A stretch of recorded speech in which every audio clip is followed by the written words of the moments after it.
ደመና ጥሩ ነው ዝናብም ደስ ይላል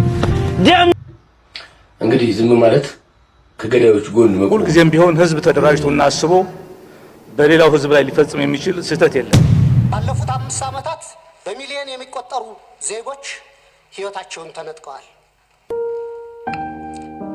ለዚህ ሁለንተናዊ ሀገራዊ ምስቅልቅል ቀውስና ውድመት ወይም ሀገራዊ መክሸፍ ዋነኛ ተጠያቂው የአማራን ህዝብ መብትና ጥቅም አሳልፈን በመስጠት ከማንም ጋር አንደራደርም ጂሃድ ከሌለ እስልምና ውበት የለውም ጂሃድ ሜዳ ላይ እኮ ከአንድ አይሁድ ጋር ታግሎ ሙስሊሙ ጣለና ልክ በሰይፍ አንገቱን ሊቀላው ሲል ምን አለ አሽሀዱ አን ላ ኢላሃ ኢላላህ በአላህ አንድነት መሰከርኩ ሲል አሁን ነው የምትመሰክረው አንገቱን ቀላው አገዳደሉን አሳመው ጂሃድ ላይ ያገኘው አንድ ካፊር የዛኔ ትገለዋል ስትገለው ግን ካፊር ቢሆንም አገዳደሉን አሳመር አስተራረዳችሁን አሳመር እንዴት ነው አስተራረድን ማሳመር ሲባል አንድ ሰው ቢላውን በደንብ አድርጎ ይሳለው ስለዚህ እኛም እናስፈጽመው የአላህን ህግ እንጂ ሃይማኖቱ የቀየረ ሰው ይገደላል ሲባል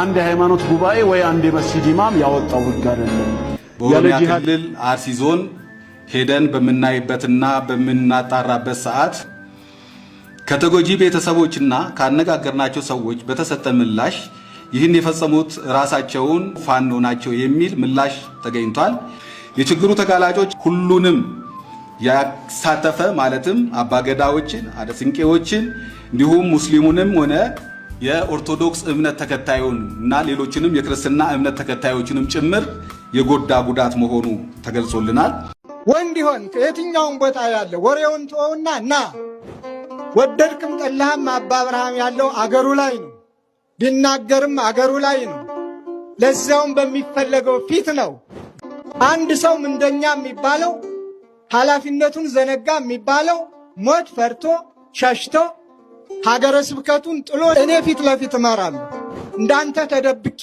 አላወራም እኛ ሄደን እንድንሞትላቸው እኛ ሄደን እንድንናገር እኛ በየአደባባዩ እንድንሆን ብዙ ይሉን ከመንግስት ጋራ መግባባት ተገባብቶ መስራት ያስፈልጋል ቃል በለዛ ቤተክርስቲያናን ማሻገር አንችልም ደርግ ዘመን አሁን ወቅዱስ አቡነ ተክለ ሃይማኖት በዛን ጊዜ ቤተክርስቲያናን ጠብቆ ነው ያሻገሯት ከነበረው መንግስት ጋር በመነጋገር በመግባባት ጠብቋት ምንም ሳትሆን ሳስነኳት ጠብቆ ነው ያሻገሯት ብፁዕ ቅዱስ አቡነ ጳውሎስም ቢሆኑ በተለይ በጣም ነው ሲታገሉ የነበረው ቤተክርስቲያኒቷ መነካት የለባትም ምንም ሆነ የለባትም በማለት በመግባባት ብዙ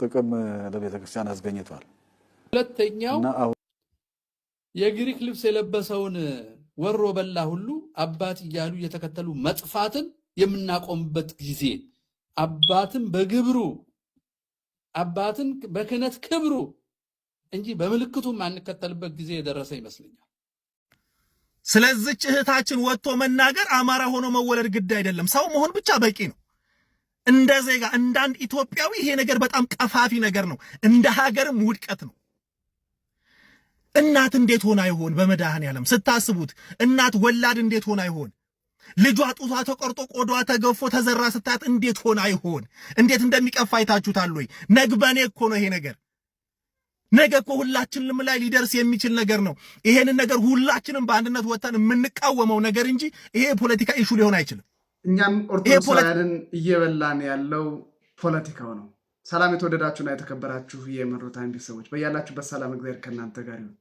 ዛሬ እኛን እየበላን ያለ ፖለቲካው እንደሆነ ላሳያችሁ ወድጃለሁ ባለማተብ የሆነ በየትኛውም የፖለቲካ አስተሳሰብ ውስጥ ያለ ሰው ይህንን በደንብ አድርጎ ማየት አለበት በአማራ ክልል የነበሩ ኦርቶዶክሳውያን አመራሮችን በሙሉ ስልቀጥ አድርጎ አጥፍቶ ዛሬ ላይ የፕሮቴስታንት እምነትና የእስልምና እምነት ተከታዮችን ስልጣን ላይ የሾመው የብልጽግና መንግስት ቀድሞ የተናገሩትን እነዛን አመራሮችን ያጠፋበትን መንገድ እንድታዩ እንድታስተውሉ ተመልካቾች ዛሬ የቀደሙ አማራ ክልል አመራሮችን ንግግር አመጣላችኋለሁ። ኦርቶዶክሳውያን እዚህ ላይ በደንብ በንቃት ማየት አለብን። የተገደሉትን ዛሬ ላይ በህይወት ያሉትን እስር ቤት ያሉትን ኦርቶዶክሳዊ ፖለቲከኞችን ስታይ ዛሬ ላይ ፖለቲካው ኦርቶዶክሳውያንን እንዴት እየበላን እንደሆነ እንረዳለን። ዛሬ ላይ ምርጫ እንግዲህ ተደርጎ ብልጽግና አሸነፈ ተብሏል። ከማን ጋር ነው የተወዳደረው? ከራሱ ጋር ነው የተወዳደረው። እውነቱ ይሄ ነው። ልባችን ያውቀዋል፣ አይናችን አይቶታል። በታጠቁ ኃይሎች የታጀበ ምርጫ ዲሞክራሲያዊ ነው ወይ? የትኛውም ዓለም የሚኖር ኦርቶዶክሳዊ ሰው መብቱ ተጠብቆለት እንዲኖር ፖለቲካው ላይ ያደረግነው ሱታፊ አነስተኛ ስለሆነ በቀጣይ ፖለቲካው ላይ በከፍተኛ ደረጃ እንድንሳተፍ ማንቂያ ንግግር ስለሆነ የፖለቲካ ርዕዮተ አስተሳሰብ ልዩነታችን ወደ ጎን ተወት አድርገን ፖለቲካው ላይ በንቃት እንድንሳተፍ የቀደሙ አመራሮችን ንግግር አንድ ባንድ አስደምጣችኋለሁ። ልብ ሰባሪ ነው፣ ያሳዝናል። እነሱ ትንቢታዊ ንግግር ነው የተናገሩት። ዛሬ ላይ በአርሲ በተለያየ ቦታ ላይ ኦርቶዶክሳውያን በኦርቶዶክሳዊነታችን በማንነታችን የምንገደለውን መገደል በትንቢት መነጽር አይተውት ተናግረውት ነበረ። ዳሩ ግን ስራ እንዳይሰሩ በተለያየ ሴራ ቀድመው ነቅተው ህዝብን አደራጅተው ራስን ወደ መከላከል ሊመጡ ያሉ ፖለቲከኞችን አጠፉ። በህይወት ያሉትን ደግሞ ወደ ማጎሪያ ቤት ከተቱ። በዚህ መንገድ ኦርቶዶክሳውያንን አዳከሙና ለራሳቸው ተገዥ የሆኑትን ፖለቲከኞችን አመራር አድርገው አስቀምጠው ህዝብን ለማንበርከክ ኦርቶዶክሳውያንን ለማንበርከክ ይሄንን አይነት ስልት ተጠቅመው ሄዱ ማለት ነው። ኦርቶዶክሳውያን ፖለቲከኞች ምን ብለው ነበረ? አንድ ባንድ አስደምጣችኋለሁ። እስከ መጨረሻው አብራችሁን ቆዩ። ሁልጊዜም ቢሆን ህዝብ ተደራጅቶና አስቦ በሌላው ህዝብ ላይ ሊፈጽም የሚችል ስህተት የለም። አይዘር ህዝቡን እንወክላለን የምንለው ሊቃን ወይም ደግሞ የፖለቲካ አመራሮች ነው ወይም ደግሞ በስልጣን ላይ ያለው አመራር ነው የሚሆነው። ስለዚህ ንግግራችንም ተግባራችንም በሁላችንም ለሁላችንም ስለማይጠቅመን በዚያ ልክ መነሳሳትና ማሰብ መቻል ያለብን ይመስለኛል። ይሄ ከቆዩት ችግሮቻችን የከፋ ችግር ነው። ለአንዳንዶቻችን ለአማራውም ይሁን ለቤኒሻንጉል ጉሙዝ ወይም ለሌላው አንዳንድ ጊዜ ኢትዮጵያ ውስጥ ከመኖሩ ይልቅ አማራ ክልል ውስጥ ከመኖሩ ይልቅ እዚህ ከመኖሩ ይልቅ ውጭ ሀገር ለኛ ቀሎ ይታያል። አሁን ዛትስ ዋይ የምንሰደደው ለዚህ ነው። ምክንያቱም በየትኛውም ዓለም አንዳንድ ጊዜ የማናስተናግዳቸው ክስተቶች እዚህ ኢትዮጵያ ውስጥ ይስተናገዳሉ። ሌላ ቦታ ስንሄድ ደግሞ እፎይ ብለን እንኖራለን። ስለዚህ እዚህ ጋር መታረም ያለበት ስህተት አለ ማለት ነው። እሱን ማረም ተገቢ ይሆናል። ምክንያቱም ማናችንም ቢሆን የሌላውን ነፃነት ለመጋፋት በሞከርን ቁጥር የዚያኑ ያክል የኛን ነፃነት ነው የምንጋፋው። አንዳንድ ጊዜ ተስፋ የቆረጠ ማህበረሰብ ስንፈጥር ተስፋ ያላቸውን ድርጅቶችና ህልሞች ሁሉ ነው አብሮ የሚያመክነው።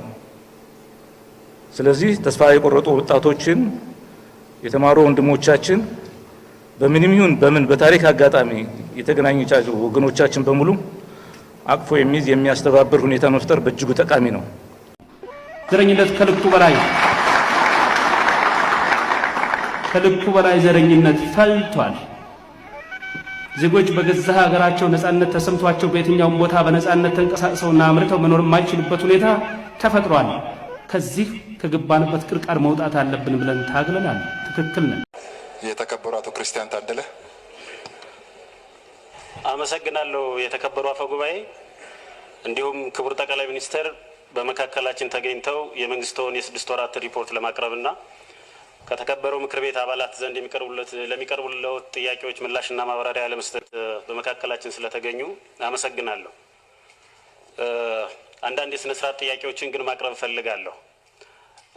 ምክንያቱም እዚህ እኛ የተሰበሰብነው እኔ በበኩሌ የተሰበሰብኩት ክቡር ጠቅላይ ሚኒስትር ከምክር ቤቱ አባላት ለሚቀርቡለት ጥያቄዎች ምላሽና ማብራሪያ እንዲሰጡ ብቻ ሳይሆን የ6 ወራት ሪፖርቱን እንዲያቀርቡ፣ ሪፖርቱ ሲቀርብም እኛ ብቻ ሳይሆን በተለያዩ የሚዲያ አማራጮች ለህዝቡም ቀርቦ ውይይት እንዲካሄድበት ነው። አንድ ሁለተኛ፣ ሪፖርቱን በሰነድ አልተሰጠንም፣ አልደረሰንም። ሪፖርቱን በደንብ ገምግመን መርምረን ከየሴክተር መስሪያ ቤቶች ትራያንጉሌት እና ቫሊዴት አድርገን የተሳሳተ መረጃ ካለም እሱን ለማረም እድል የምናገኝበትን ሁኔታ አልተፈጠረልንም። ይህን ካልኩኝ በኋላ አንድ የጥያቄ መንደርደሪያ የሚሆን ማስታወሻ ብዬ ወደ ጥያቄ ያመራለሁ። ክቡር ጠቅላይ ሚኒስቴር፣ በዚህ ምክር ቤትና በተለያዩ መድረኮች ስለ እርስዎና ስለሚመሩት የአስፈጻሚ መንግስት ተጠይቅ ሲቀርብቦት ለተጠየቁ ምላሽ ከመስጠት ይልቅ ጠያቂዎችን የሚያጥላላ አስተያየት ሲያራምዱ አለፍ ሲልም ተጠይቅ የቀረበቦት የወጡበትን ብሔር በመጥላት እንደሆነ አድርገው ምላሽ ሲሰጡም የቅርብ ትዝታችን ነው። ክቡር ጠቅላይ ሚኒስትር፣ ጥያቄ የማቀርብልዎ እኔ በብሔሬ አይደለም። ይህን ጥያቄ ሳቀርብልዎ እርስዎም የሚወክሉትን ብሔር በመጥላት አይደለም። ምላሽና ማብራሪያ ሲሰጡም ለጥያቄ ብሔርዎንና ምናልባት የመንግስት ግልበጣ ሴራ ነው በሚል ምላሽና ማብራሪያ እንዳይሰጡ ከወዲሁ አደራ ማለት እፈልጋለሁ።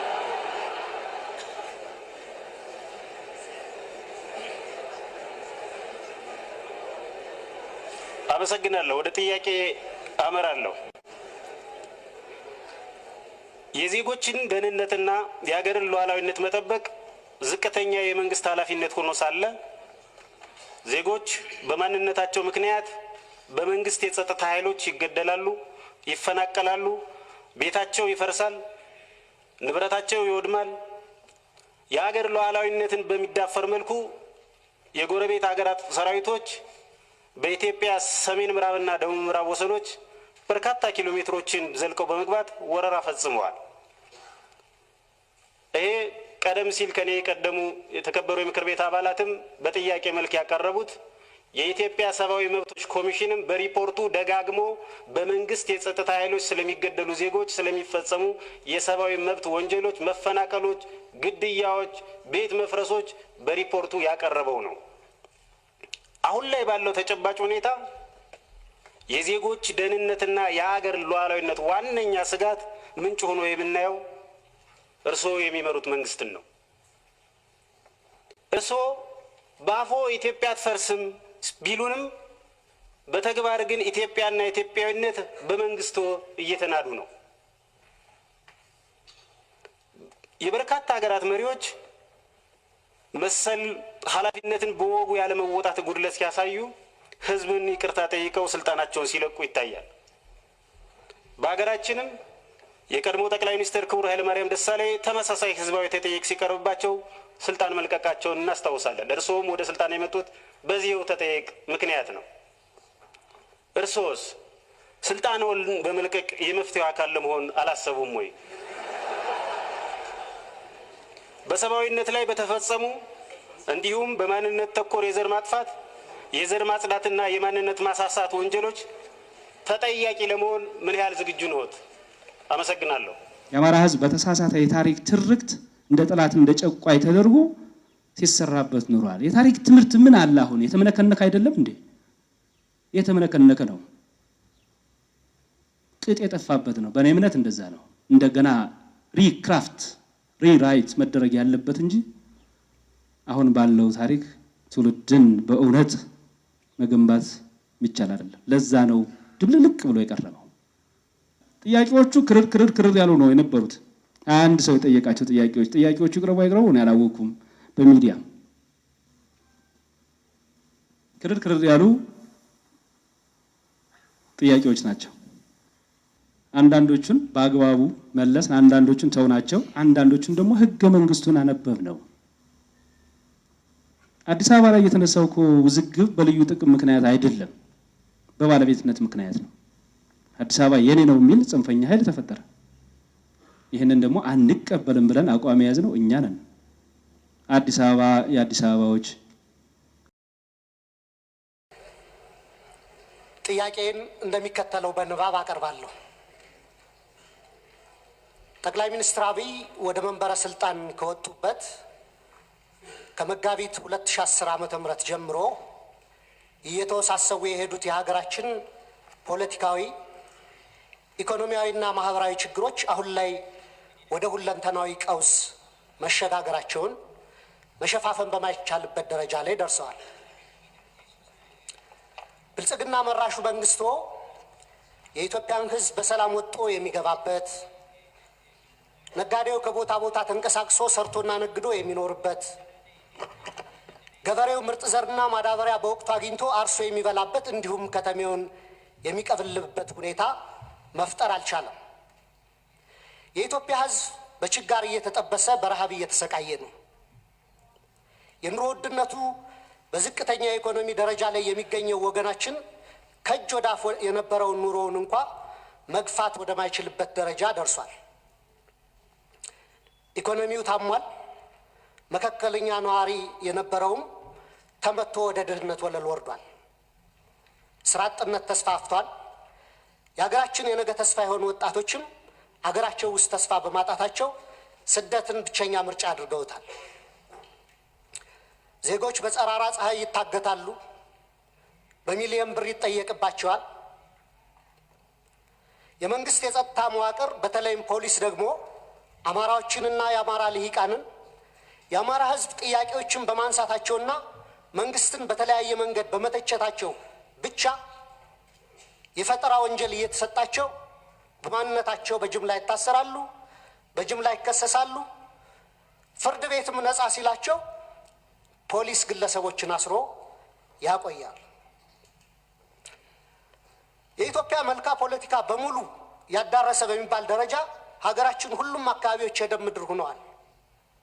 ሙሉ አማራ ክልል አዲስ የጦርነት ቀጠና ተደርጓል። ከፊል ኦሮሚያ ክልል የጦርነት ቀጠና ሆኖ ባጅቷል።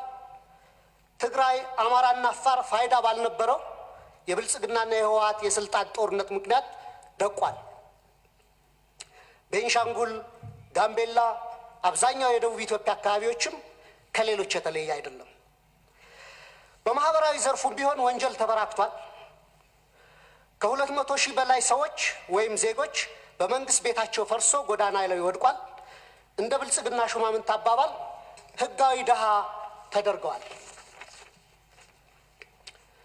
በሚሊዮን የሚጠጉ ዜጎችም በሰሜኑና በምዕራቡ የሀገራችን ክፍሎች በነበረው ጦርነትና ማንነት ተኮር ጥቃቶች የውስጥ ተፈናቃይ ሆነው የሰቆቃ ኑሮ ይገፋሉ። ባለፉት 5 ዓመታት በሚሊዮን የሚቆጠሩ ዜጎች ህይወታቸውን ተነጥቀዋል።